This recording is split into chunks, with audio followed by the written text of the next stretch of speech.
श्री गणेशाय नमः। भगवान बृहस्पति देव की पूजा अर्चना के लिए बृहस्पतिवार को व्रत करके बृहस्पतिवार के व्रत कथा को पढ़ने अथवा किसी दूसरे स्त्री पुरुष को सुनने की परंपरा है। और बृहस्पतिवार को व्रत करने और व्रत सुनने से स्त्री पुरुषों की सभी मनोकामनाएं पूरी होती है। इस व्रत से धन संपत्ति की प्राप्ति होती है, निसंतानों को पुत्र प्राप्ति होती है, परिवार में सुख शांति बनी रहती है और सभी आनंद पूर्वक रहते हैं। व्रत करने की विधि: बृहस्पतिवार को सूर्योदय पर उठकर प्रथम स्नादि करके भगवान बृहस्पति देव का स्मरण करते हुए व्रत का प्रारंभ करना चाहिए। उपासक को घर के किसी कक्ष में छोटा अथवा बड़ा पूजा स्थल बनाकर उसमें भगवान बृहस्पति देव की प्रतिमा का स्थापना करना चाहिए। घर के समीप किसी मंदिर में जाकर भी भगवान बृहस्पति देव की पूजा की जा सकती है। भगवान बृहस्पति देव पीले रंग के पुष्प और पूजा की पीले रंग की सामग्री को विशेष रूप से पसंद करते हैं, इसलिए स्नान के बाद पीले रंग का वस्त्र धारण करें। पीले रंग के पुष्प, केले और पीले चंदन से भगवान बृहस्पति देव का पूजा का विधान है। बृहस्पति देव के उनके व्रत में उपासक को पूरे दिन एक ही समय भोजन करना चाहिए और भोजन में चने की दाल, बेसन और दूसरे पीले रंग के खाद्य पदार्थों का ही सेवन करना चाहिए। व्रत करने वाले पुरुष बृहस्पतिवार को दाढ़ी या सिर के बाल न कटाएं। पूजा के समय भगवान बृहस्पति देव को जो मनोकामना प्रकट की जाती है उसे वो अवश्य पूरा करते हैं। इस व्रत में व्रत कथा पढ़ने और श्रवण करने का विशेष महत्व है। चलिए हम शुरू करते हैं बृहस्पतिवार का व्रत कथा। प्राचीन समय की बात है। भारत में एक राजा राज्य करता था। वह बड़ा प्रतापी और दानी था। नित्य प्रति मंदिर में भगवान दर्शन करने जाया करता था। वह ब्राह्मण की गुरु की सेवा किया करता था। उसके द्वार से कोई भी याचक निराश होकर नहीं लौटता। प्रत्येक गुरुवार को व्रत रखता था और पूजन करता था। हर दिनों गरीबों की सहायता करता था। परंतु ये सब बातें उसकी रानी को अच्छी नहीं लगती थी। वह न व्रत करती और न किसी को पैसा दान में देती थी। वह राजा सब ऐसा करने को मना किया करती थी। एक समय की बात है कि राजा शिकार खेलने वन को चले गए। घर पर दासी और रानी थी। उस समय गुरु बृहस्पति देव साधु का रूप धारण करके राजा के दरवाजे पर भिक्षा मांगने आए।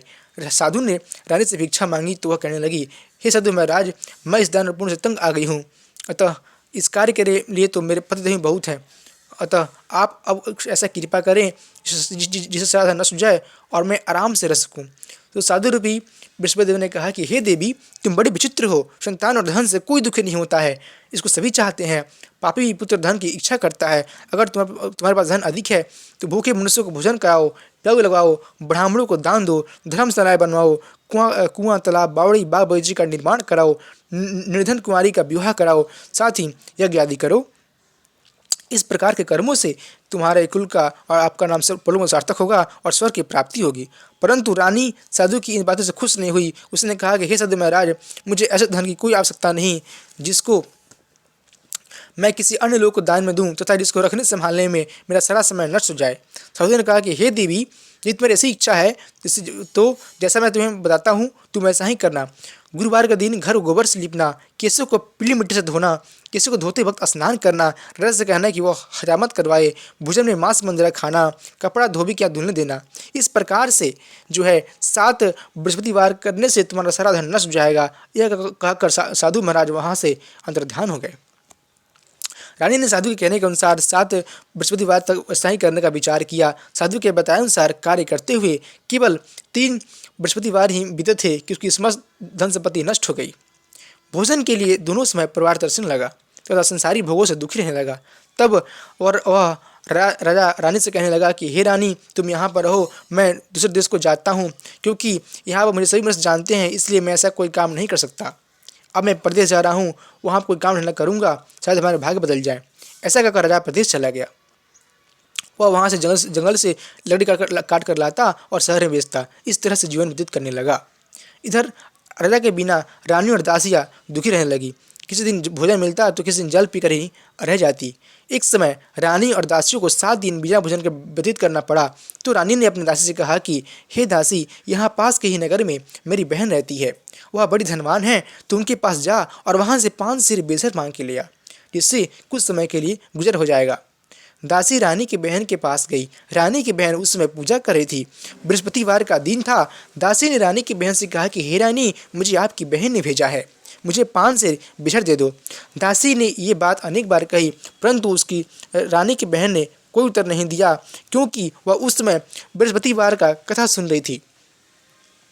जब दासी को रानी की बहन से कोई उत्तर नहीं मिला तो वह बहुत दुखी हुई होगी और उसे बड़ा क्रोध भी आया। वह लौट कर रानी से बोली कि हे रानी, आपकी बहन तो बहुत घमंडी है, वह छोटे लोगों से बात नहीं करती, मैंने उसे कहा तो उसे कोई उत्तर नहीं दिया, मैं वापस चली आई। रानी बोली कि हे दासी, इसमें उसका कोई दोष नहीं है, जब बुरे दिन आते हैं तो कोई सहारा नहीं होता, अच्छे बुरे का पता विपत्ति में ही लगता है, जो ईश्वर की इच्छा होगी वही होगा, यह सब हमारे भाग्य का दोष है।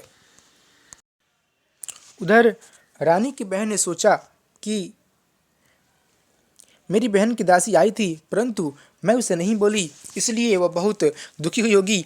अतः कथा सुन और विष्णु भगवान का पूजन समाप्त कर वह अपनी बहन घर आई और कहने लगी, हे बहन, मैं बृहस्पतिवार का व्रत कर रही थी, तुम्हारी दासी हमारे घर गई थी, परंतु जब कथा होती है तो हम लोग उठते हैं ना बोलते हैं, इसलिए मैं नहीं बोली। कहो दासी क्यों गई थी? रानी बोली, बहन, हमारे घर में अनाज नहीं था, वैसे तुमसे कोई बात छिपी भी नहीं है, इस कारण से मैंने दासी को तुम्हारे पास 5 सिर बेर के लिए भेजा था। रानी की बहन बोली कि हे बहन, देखो बृहस्पति भगवान सबकी मनोकामनाएं पूर्ण करते हैं, देखो तुम्हारे घर में शायद अनाज रखा हो। यह सुनकर दासी घर के अंदर गई तो उसे वहाँ एक घड़ा बेजर का भरा मिल गया। उसे बड़ी हैरानी हुई क्योंकि उनके एक ही बर्तन देख लिया था। उसने बाहर आकर रानी को बताया। दासी अपनी रानी से कहने लगी कि हे रानी, देखो वैसे जब हमको अन्न नहीं मिलता तो हम रोज व्रत किया करते हैं, अगर इसके व्रत विधि और कथा पूछ ली जाए तो हम भी कर लिया करेंगे। दासी के कहने पर रानी ने अपनी बहन से बृहस्पतिवार के व्रत के बारे में पूछा। उसकी बहन ने बताया, हे रानी बहन, बृहस्पतिवार को सूर्योदय से पूर्व उठकर स्नान करके बृहस्पतिवार का व्रत करना चाहिए, लेकिन उस दिन सिर नहीं धोना चाहिए। बृहस्पतिवार को व्रत में चने की दाल और मनुक्का से विष्णु भगवान का केले के वृक्ष की जड़ से पूजन करें और दीपक जलावें। केले के वृक्ष के जड़ में पूजन करना है और दीपक जलाना है। उस दिन एक ही समय भोजन करें। भोजन पीले खाद्य पदार्थ का करें और कथा सुने। इस प्रकार करने से गुरु भगवान प्रसन्न होते हैं, अन्न पुत्र और धन देते हैं, मनोकामना पूर्ण करते हैं। व्रत और पूजन की विधि बतलाकर रानी की बहन अपने घर को लौट गई। रानी और दासी दोनों ने निश्चय किया कि बृहस्पति देव का पूजन जरूर करेंगी। 7 दिन बाद जब गुरुवार आया तो उन्होंने व्रत रखा और गुड़साल में जाकर चला और गुड़ मिल लाई और उसकी दाल से केले की जड़ तथा विष्णु भगवान का पूजन किया। अब भोजन पीला कहाँ से आए? दोनों बड़े दुखी हुई, परंतु उन्होंने व्रत किया था, इस कारण से बृहस्पति भगवान प्रसन्न थे। एक साधारण व्यक्ति के रूप में 2 थालों में सुंदर पीला भोजन लेकर आए और दासी को देकर बोले कि हे दासी, ये भोजन तुम्हारे और रानी के लिए है, तुम दोनों भोजन करना। दासी भोजन पाकर बड़ी प्रसन्न हुई और रानी से बोली, हे रानी जी, भोजन कर लो। रानी को भोजन के बारे में कुछ पता नहीं था, इसलिए दासी से बोली, जा तू ही भोजन कर, क्योंकि तुम्हारी व्यर्थ में हंसी उड़ाती है। दासी बोली कि एक व्यक्ति भोजन दे गया है। रानी कहने लगी कि वो भोजन तेरे लिए दे गया है, तू ही भोजन कर। दासी ने कहा कि वह व्यक्ति हम दोनों के लिए 2 थालों में भोजन दे गया है, इसलिए मैं और आप दोनों साथ साथ भोजन करेंगी। दोनों ने बाद में गुरु भगवान को नमस्कार कर भोजन प्रारंभ किया। उसके बाद से वे प्रत्येक बृहस्पतिवार को गुरु भगवान का व्रत और पूजन करने लगी। बृहस्पति भगवान की कृपा से उसके पास धन हो गया, परंतु रानी फिर पहले की तरह आलस करने लगी। तब दासी बोली कि देखो रानी, तुम पहले भी इस प्रकार का आलस करती थी, तुम्हें धन रखने में कष्ट होता था, बड़ी मुसीबत के बाद हमने धन पाया है, इसलिए अब तुम्हें दान पुण्य करना चाहिए। ठीक है, तुम भूखे मनुष्य को भोजन कराओ, प्याऊ लगवाओ, ब्राह्मणों को दान दो, कुआं तालाब बावड़ी आदि का निर्माण कराओ, मंदिर पर सैला बनवाकर दान दो, कुंवारी कन्याओं का विवाह कराओ, धन को शुभ कार्यों में खर्च करो, जिससे तुम्हारे कुल का यश बढ़े, स्वर्ग प्राप्त हो और पितृ प्रसन्न हो। दासी की बात मानकर रानी ने इस पर कर्म करने प्रारंभ किए, जिससे उसका काफ़ी यश फैलने लगा। एक दिन रानी और दासी आपस में विचार करने लगी कि न जाने कौन किस उसके रेरा इस समय किस दशा में होंगे, उनकी कोई खोज खबर नहीं है। गुरु भगवान ने से उन्होंने प्रार्थना की और भगवान ने रात्रि में जाकर राजा के सपन में कहा कि हे राजा, उठ, तेरी रानी तुझको याद करती है, अपने देश को लौट जा। राजा प्रातः काल उठकर जंगल से लकड़ियाँ काट कर लाने के लिए जंगल को चल पड़ा। जंगल से गुजरते हुए वह सोचने लगा कि उसे रानी गलती से उसे कितने दुख भोगने पड़े। राजपाट छोड़कर जंगल में रहना पड़ा, जंगल से लकड़ियाँ काट कर बेचकर उसे गुजारा करना पड़ा। उसी समय उस जंगल में बृहस्पति देव एक साधु को धारण करके आए और राजा के पास आकर बोले कि हे लकड़हारे, तुम इस सुनसान जंगल में किस तरह बैठे हो, मुझे बतलाओ क्या दिक्कत है। ये सुनकर राजा के नेत्र में जल भर आया और साधु की वंदना कर बोला कि हे प्रभु, आप सब कुछ जानने वाले हैं। इतना कहकर राजा ने साधु को अपनी संपूर्ण कहानी सुना दी। महात्मा दयालु होते हैं। वे राजा से बोली कि हे राजा, तुम्हारी पत्नी ने बृहस्पति के प्रति अपराध किया था, इसी कारण तुम्हारी दशा हुई। अब तुम किस प्रकार की चिंता मत करो, भगवान तुम्हें पहले से धन देंगे। देखो तुम्हारी पत्नी ने गुरुवार का व्रत करना प्रारंभ कर दिया है। अब तुम भी बृहस्पतिवार का व्रत करके चने की दाल और गुड़ को जलकुंडे में डालकर केले का पूजन करो। फिर कथा कहो सुनो, भगवान तुम्हारी मनोकामना अवश्य पूर्ण करेंगे। साधु को प्रसन्न देकर राजा बोला कि हे प्रभु, मुझे तो लकड़ी बेचकर इतना पैसा नहीं बचता जिससे भोजन करने के उपरांत कुछ बचा सकूं। मैंने रात्रि में अपने रानू को बहुत व्याकुल देखा है। मेरे पास कोई साधन नहीं इसमें समाचार जान सकूं। फिर मैं क्या कहानी कहूँ, मुझे तो कुछ मालूम नहीं है। साधु ने कहा कि हे राजा, तुम्हें किसी बात की चिंता मत करो। बृहस्पतिवार दिन तुम रोजाना की तरह लकड़ी का शहर में जाना, तुम्हें रोज से दोनों प्राप्त होगा और भली भांति भोजन कर लोगे और पेट के समान आ जाएगा। बृहस्पति की कथा इस प्रकार है। प्राचीन काल में एक बहुत ही निर्धन ब्राह्मण था। उसके कोई संतान नहीं थी। वह नित्य पूजा पाठ करता, परंतु इसकी स्त्री बहुत ही गंदगी के साथ रहती थी। वह न स्नान करती और न किसी देवता का पूजन करती थी। प्रातःकाल उठते ही सर्वप्रथम भोजन करती और बाद में अन्य काम करती। ब्राह्मण देवता बहुत दुखी रहते थे। पत्नी को बहुत समझाते, परंतु उसका कोई परिणाम न निकलता। भगवान की कृपा से ब्राह्मण की स्त्री की कन्यापन हुई। वह कन्या अपने पिता घर में बड़ी होने लगी। वह बालिका प्रातः स्नान करके भगवान विष्णु का जप करती। वह बचपन से ही बृहस्पतिवार का व्रत भी करने लगी और पूजा पाठ समाप्त कर स्कूल जाती तो अपनी मुट्ठी में जौ भर कर ले जाती और पाठशाला जाने के मार्ग में उसे डालती जाती और वही जौन स्वर्ण हो जाते तो उसे लौटते समय घर उसे बीनकर घर ले आती।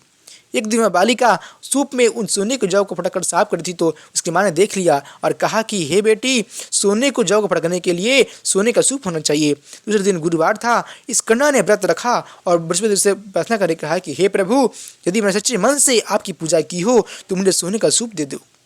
बृहस्पति ने उनकी प्रार्थना स्वीकार कर ली और वह रोजाना की तरह कन्या जौ फैलाती हुई स्कूल चली गई। और जब स्कूल से लौटी तो उसे सोने का सूप मिला तो उसे वह घर ले आई और उसे जौ साफ करने लगी, परंतु उसकी माँ का वही ढंग रहा। एक दिन की बात है कि वह कन्या सोने के सूप में जौ साफ कर रही थी। उस समय उस नगर का राजकुमार वहां से होकर निकला।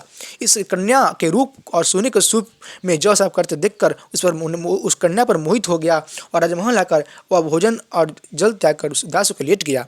राजा को जब राजकुमार द्वारा जल त्यागने का समाचार ज्ञात हुआ तो अपने मंत्रियों के साथ वह अपने पुत्र के पास गए और बोले कि हे बेटा, तुम्हें किस बात का कष्ट है? किसने अपमान किया है अथवा कोई और कारण है? मुझे बताओ, मैं वही करूँगा जिसे तुम्हें प्रसन्नता हो।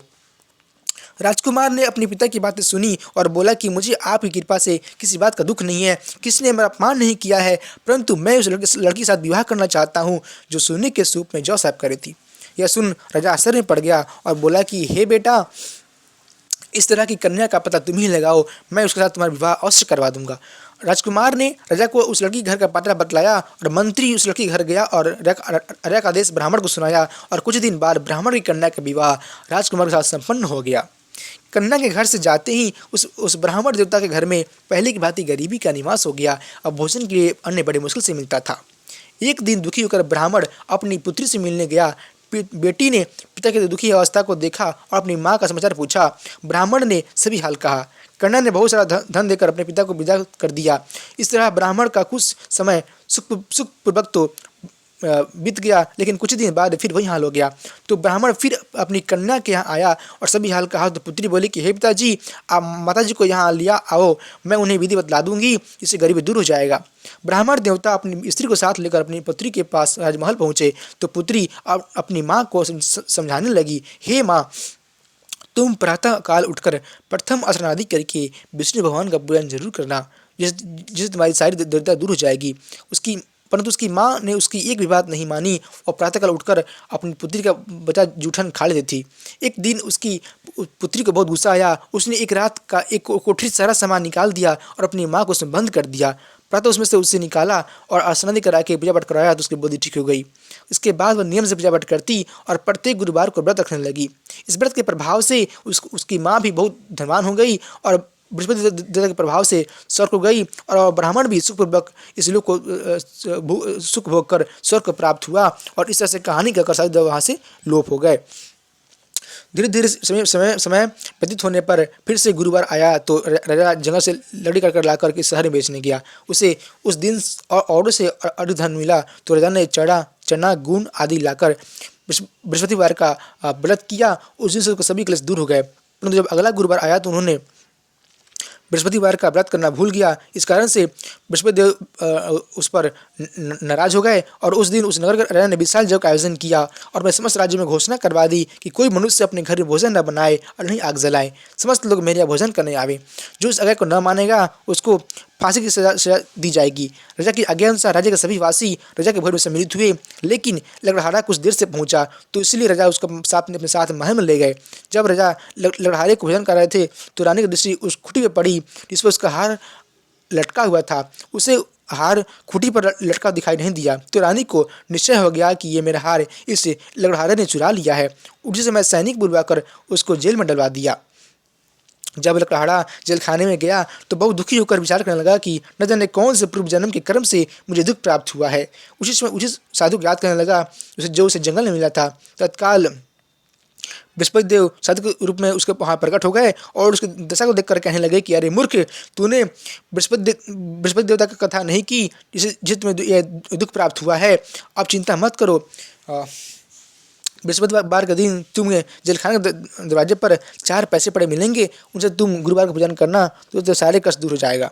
अगले बृहस्पतिवार को जो जेल के द्वार पर 4 पैसे मिले, राजा ने पूजा का सामान मंगाकर कथा कही और प्रसाद बांटा। उसी रात्रि में बृहस्पति देव ने उस नगर के राजा को स्वप्न में कहा कि हे राजा, तूने जिस आदमी को बंदी बना रखा है वह निर्दोष है, उसे और राजा है उसे छोड़ देना। अगर रानी का हार उस कुटी पर लटका हुआ है, अगर तू ऐसा नहीं करेगा तो मैं तेरे राज्य को नष्ट कर दूंगा। राजा प्रातः काल उठा तो खूंटी पर हाथ टंगा देकर उस लकड़हारे को बुलाकर क्षमा मांगी और राजा के योग्य सुंदर वस्त्र आभूषण देकर उसे विदा किया। गुरुदेव की आज्ञा अनुसार राजा अपने नगर को चल दिया। राजा जब नगर निकट पहुंचा तो उसे बहुत बड़ा ही आश्चर्य हुआ। नगर में पहले से अधिक बाग बगीचे, तालाब, कुएं और बहुत सी धर्मशालाएं, मंदिर आदि बने हुए थे। राजा ने पूछा कि यह किसका बाग धर्मशाला है। तब नगर के सब लोग कहने लगे कि ये सब रानी और दासी ने बनवाए हैं। राजा को तब आश्चर्य हुआ और गुस्सा भी आया। वह रानी से जब रानी ने खबर सुनी कि राजा आ रहे हैं तो वह उसे अपने दासी से कहा कि हे दासी, देख राजा हम लोग कितनी बुरी हालत में छोड़ गए थे, वो हमारी ऐसे हालत देखकर लौट न जाए, इसलिए तू जाकर दरवाजे पर खड़ी हो जा। रानी की आज्ञा अनुसार दासी जाकर दरवाजे पर खड़ी हो गई और जब राजा आए तो अपने साथ महल में लिया आई। तब राजा ने क्रोध करके अपनी तलवार निकाली और पूछने लगा कि बताओ यह धन तुम्हें कैसे प्राप्त हुआ है। तब रानी ने बतलाया कि हमें यह धन सब बृहस्पति देव के व्रत के प्रभाव से प्राप्त हुआ है। तब राजा ने निश्चय किया कि 7 दिन रोज बाद तो सभी लोग गुरुदेव का पूजन करते हैं, परंतु मैं रोजाना दिन में 3 वेला कथा का कहूँगा और रोज व्रत किया करूँगा। अब हर समय राजा के दुपट्टे में चरण की दाल बंधी रहती और रोज दिन में 3 बार कथा कहता। एक रोज राजा ने विचार किया कि चलो अपने बहन को के यहाँ से हो आवें। इससे निश्चय कर राजा घोड़े पर सवार कर अपने बहन के यहाँ चल दिया। मार्ग में उसने देखा कि कुछ आदमी एक मुर्दे को लिए जा रहे हैं तो उन्हें रोक कर राजा कहने लगा कि अरे भाइयों, मुझे बृहस्पतिवार का कथा सुन लो। तो बोले कि लो, हमारी कथा हमारा तो आदमी मर गया है और इसे कथा की पढ़ी है। परंतु कुछ आदमी बोले कि अच्छा कहो, हम तुम्हारी कथा भी सुन लेंगे। राजा ने दाल निकाली और कथा कहने शुरू कर दी। जब कथा आदि हुई तो मुर्दा हिलने लगा और जब कथा समाप्त हुई तो राम राम कहते हुए वह मुर्दा खड़ा हो गया।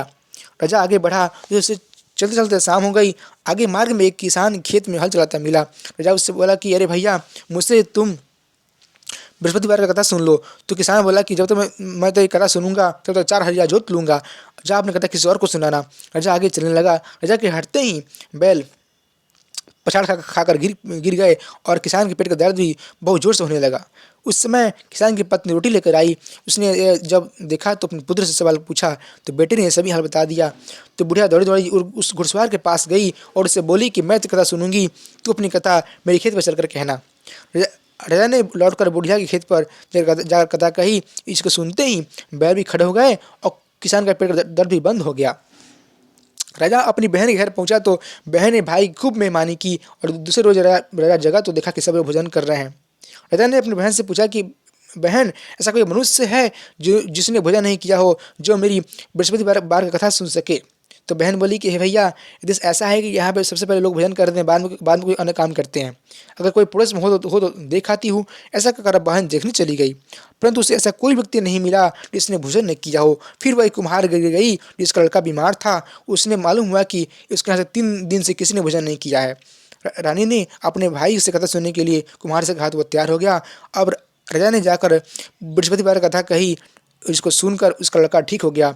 अब तो राजा की प्रशंसा होने लगी। एक दिन राजा ने अपनी बहन से कहा कि हे बहन, मैं अपने घर जाऊंगा, तुम भी तैयार हो जाओ। राजा की बहन ने अपनी सास से अपने भाई के साथ जाने की आज्ञा मांगी तो सास बोली कि चली जा, परंतु अपने लड़कों को मत ले जाना, क्योंकि तेरे भाई को सुनना नहीं है। बहन ने अपने भाई से कहा कि हे भैया, मैं तो चलूंगी, परंतु कोई बालक नहीं जाएगा। राजा ने कहा कि जब कोई बालक नहीं जाएगा तो तुम जाकर क्या करोगी। दुखी मन से राजा अपने नगर को लौट गया। राजा ने अपनी रानी से कहा कि हम निसंतान हैं, इसलिए कोई हमारे घर आना पसंद नहीं करता। इतना वह कह बिना भोजन किए सैया पर लेट गया। रानी बोली कि हे प्रभु, हमें बृहस्पति ने हम सब कुछ दिया है, हमें गुरुदेव ने सब कुछ दिया है, इसलिए हमें वो संतान अवश्य देंगे। उसी रात बृहस्पति ने राजा के में आकर कहा कि हे राजा, उठ, सभी सुख त्याग दे, तेरी रानी गर्भवती है। और राजा को जानकर बड़ी खुशी हुई और 9 महीने रानी गर्भ से एक सुंदर पुत्र का जन्म हुआ। और जब राजा की बहन ने शुभ समाचार सुना तो बहुत खुश हुई और बधाई लेकर अपने भाई के यहाँ आई। तब रानी ने कहा कि घोड़ा चक्कर नहीं आई, गला चक्कर आई। तब राजा की बहन बोली कि भाई, मैं इस प्रकार नहीं कहती तो तुम्हें औलाद कैसे मिलती। तो बृहस्पति देव ऐसे हैं कि जिनके मन में जो कामनाएं होती हैं सभी को पूर्ण करते हैं। जो सद्भावना पूर्वक बृहस्पतिवार का व्रत करता है एवं कथा पढ़ता है अथवा सुनता है और दूसरों को सुनाता है, बृहस्पति देव उसकी सभी मनोकामनाएं पूर्ण करते हैं। बृहस्पति देव उसकी सदैव रक्षा करते हैं। जो संसार में सद्भावना और सच्चे हृदय से बृहस्पति देव का पूजन करते हैं, उनकी सभी इच्छाएं और उसी पर पूर्ण होती है।